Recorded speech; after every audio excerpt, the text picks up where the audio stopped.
বড় নিচু কাজ করবি, যা চারদিকে ভালো করে খোঁজ, কোনো কুলু পাস নাকি। ওকে বস।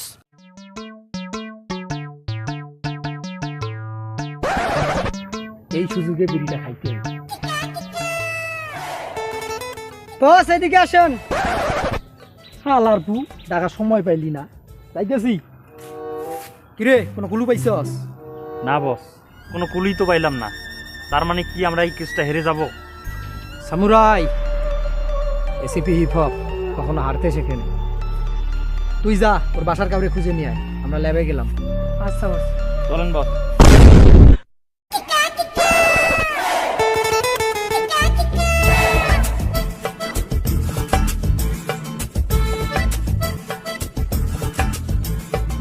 বস, ইনি হচ্ছেন লাশের মা।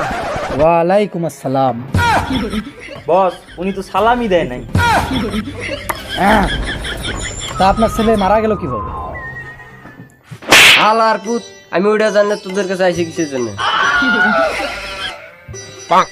আচ্ছা, তা আপনার ছেলে কাল রাতে কি করছিল?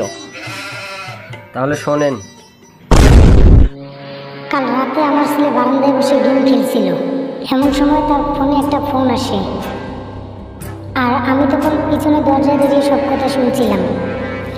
ফোনটা ছিল তার গার্লফ্রেন্ডের। সে কিছুক্ষণ কথা বলার পর ফোনটা কেটে দিয়ে রুমের ভিতরে চলে যায়, আর আমি তখন দরজা থেকে সরে যাই। সে রুমের ভিতরে গিয়ে পড়তে বসে, আর এমন সময় কারেন্ট চলে যায়। আর কারেন্ট চলে যাওয়ায় সে বই হাতে এবং টেবিলের উপর থেকে একটা সিগারেট নিয়ে রুম থেকে বের হয়ে কোথায় যেন চলে যায়। আর সেই রাতে সে আর বাড়ি ফেরে না। ওর জিয়ে পরে ফোন দিছিল, এর মানেটা বুঝতেছেন? বস, ওর জিয়ে পরে ফোন দিছিল, এর মানেটা বুঝতেছেন?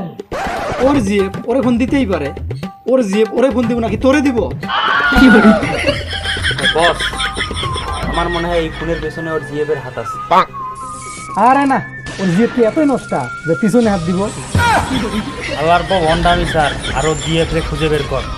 সামুরাই, এটা আমার দায়িত্ব। এসিপি হিপ হপ কখনো হারতে শেখে না। বস, তার আর কোনো প্রয়োজন নেই, আমি ওর গার্লফ্রেন্ডকে নিয়ে এসেছি।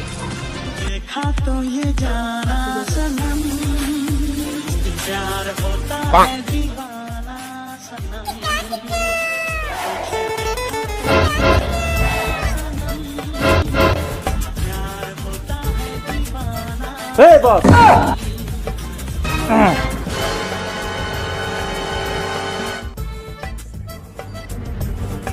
আমরা আপনার ব্যাপারে সবকিছু জানি। এই খুনের পিছনে, এই খুনের সাথে আপনি জড়িত। আপনি সবকিছু স্বীকার করবেন।